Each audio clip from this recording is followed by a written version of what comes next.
What's going on, everyone? Cyclops from Paramount Cyclops here. And before we get into this story from the Daily Mail, I want to say that I hope today I earn your subscription.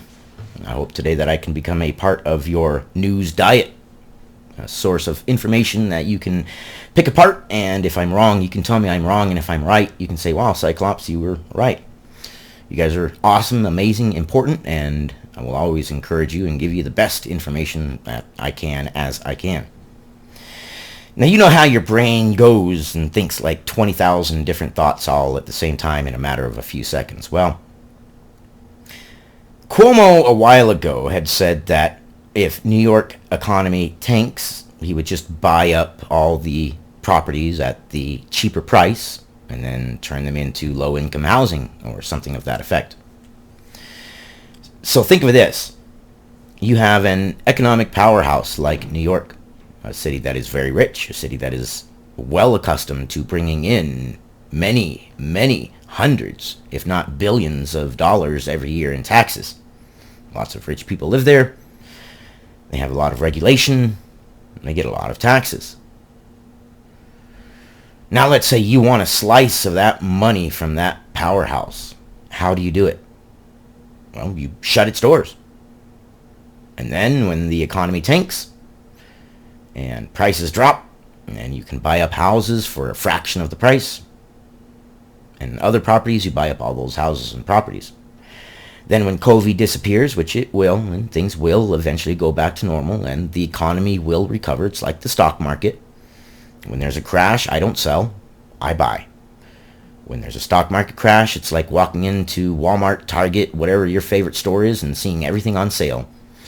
For the same amount of money that I spend all the time anyways on it, I can buy 3, 4, 5 times as much. And then when it recovers, I'm in a better position. Same with New York right now. It will recover at some point. And I just wonder if there are people in the top of New York City government. Cuomo had already said he would. That's why the thought is in my head. And I'm like, they're taking an industry that they know is hanging on by just a thread, and they're going to shut the doors, and wow. It's like they're tanking the economy on purpose, and I don't know why. I have speculations as to why, but let's read this. The final nail in the coffin for New York City restaurants. Indoor dining will stop on Monday for at least 2 weeks. For at least 2 weeks, it says. Despite it causing less than 1.34% of new COVID cases. Cuomo said on Friday that indoor dining would close in New York City because hospitalizations continue to increase. And he also said that he would buy up all these places when people were saying, well, rich people are leaving and they pay the majority of our taxes. What are you going to do? And Cuomo said, let the rich people leave. I'll just buy up all the expensive housing at a cheaper price and turn it into low-income housing. And in exchange, make himself extremely filthy rich. Governor Cuomo has announced that indoor dining in New York City will end on Monday, despite it being to blame for less than 1.34% of the new COVID cases in New York State. And what restaurant owners say is the final nail in the coffin for an industry that is hanging on by a thread. Yeah. And if you don't think the service industry has a big implication on the United States economy, then you're wrong. The service industry is a huge job sector employing huge amounts of Americans. In fact, the service sector is almost the number one sector that people go into when they first get out of high school. When they first enter the job market, they go into the service industry. That's where they get their job skills. That's where they get their cut teeth on the job market, and getting into job fields is the service industry. And that's disappearing. Who gets affected the most when the service industry disappears? This is not me coming down on anybody or anything like that, but it is generally individuals who are closer to poverty than not that work in the service industry. It doesn't pay a very high amount. It is a low skill field. There's nothing wrong with that. Everybody deserves to work. Everybody should be able to work if they want to work. But you get rid of that sector, what are you going to have? you're going to have a welfare country, because you don't have that valuable job sector for individuals that have no skills yet. They've just gotten out of high school, or they don't have any skills because they want time socially. They want to be with their family. They don't need or want a job that is intensive, that takes up their time, that takes more effort, because they want to be socially free. And there's nothing wrong with that either. But if that's not there, there are a lot of people who are going to be out of work, and it's a domino effect.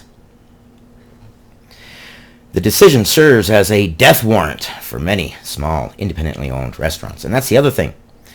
It's not these big conglomerate companies that are going to suffer. It's destroying companies from the bottom up. The longer this all goes down, the higher up the bottom goes, until finally we get to a point where the bottom companies end up being the multi-billion-dollar companies anyways. And then what do you have left? Multi-billion and multi-trillion-dollar companies. Where's mom and pop? They're on welfare now. Despite causing just 1.34%. But yet they're going to tank the entire industry.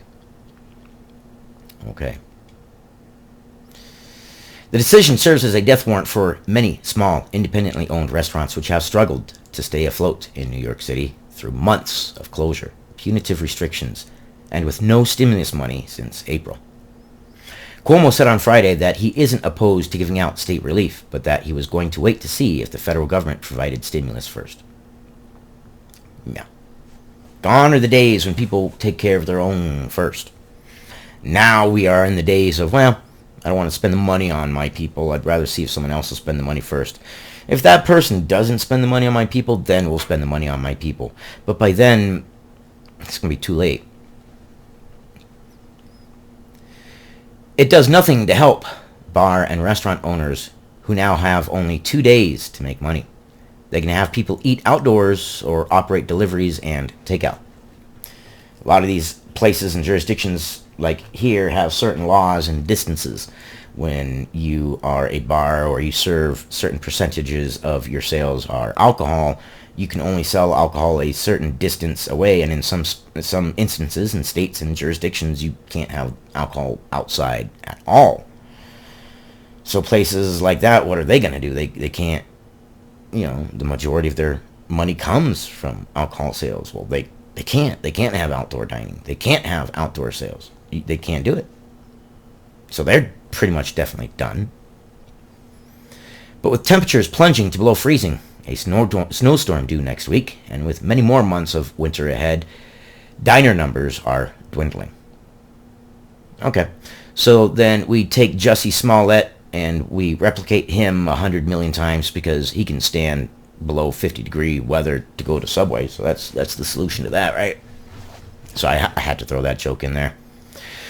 Restaurant owners told DailyMail.com on Friday that they would not have to lay off their staff, or that they would not have to lay off their staff, who they hope to keep on through the holiday period in light of Cuomo's decision, which they called inexplicable and a disgrace. No, I don't see how they're going to do that. How are you not going to lay off your staff?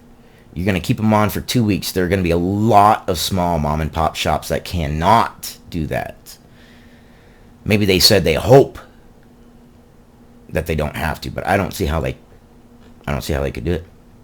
Especially since it's at least 2 weeks. Cuomo left it open-ended.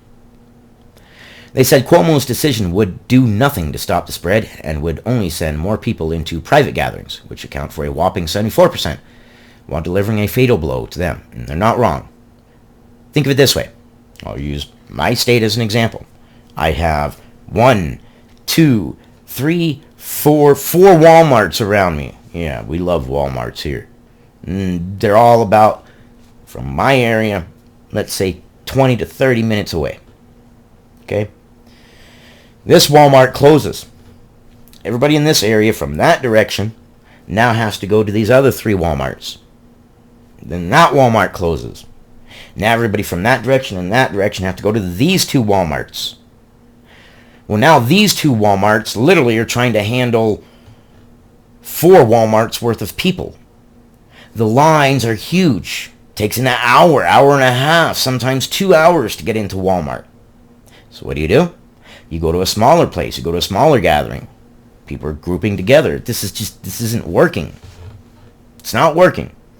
The more places you have closed, the fewer places you have people to go to, which means the bigger gatherings you're going to have at those fewer places. Does that not make sense? Am I the only one that sees it that way? Maybe I'm wrong. If I'm wrong, you please let me know. I don't want to have wrong think. Heaven forbid. The infection rate in New York City is 4%, much lower than in other parts of the state, and it varies drastically by borough. Manhattan's infection rate is lower than 6%, but Staten Island's is nearly double, and a quarter of all the statewide deletions, 26 out of 96 on Thursday, were there. So then you need to look, and you need to see what the differences are between the boroughs, and go from there, and not use a blanket statement to cover everything, because a blanket law like this, a blanket closure like this, isn't working. If you have boroughs in the same city, and some boroughs are spiking and some boroughs are not, why? What's going on? Look into that. That's where your answers are going to be. Not doing a blanket closing everything. I mean, my God. Food shoplifting. Food shoplifting in the United States is on the rise. And do you know by how much of a percentage? As of 3 days ago, shoplifting food was up 583% in the United States, as families are starving without any aid, without any work, without any help, and without any light at the end of the tunnel. And we just make it worse for them. Despite the gross disparity, Cuomo said, indoor dining on Monday would end for at least, see, this is the part that makes it scary, at least 2 weeks. These restaurant and bar owners of these small shops, see the big conglomerate stores, they're loving it. They love these lockdowns. I tell you, working on the inside out, knowing these owners, knowing these big conglomerate companies, doing the work for them, knowing what the numbers are, knowing what the percentages are, knowing what their sales are from the inside out. They are loving it. And the bigger the company, the more they love it. You're just getting rid of their competition. It's crazy. Look at the top of the list. Focus on the household, social gathering spread. We are doing everything we can. It's limited what we can do, he said, adding that he can't crack down on what people do in their own homes. Oh, but he would love to. I guarantee you Cuomo would love to enter your home and be able to dictate to you what you are allowed to do and what you are not allowed to do in your own home. Because that's the personality he has. Cuomo's a scary, scary personality. The rate of transmission has risen to 1 in 3, which he says is a problem specifically in the New York City because the population is bigger than anywhere else. It is bigger than anywhere else. But what do you do when you're funneling your entire city into fewer and fewer and fewer places, Cuomo? Do you not see that you're actually making the problem worse? 15 days to slow the spread. And here we are coming up on a year later, and it's only gotten worse. And lockdown after lockdown after lockdown has not worked. And we do lockdown after lockdown after lockdown still. And more smaller businesses are dying, never to recover again.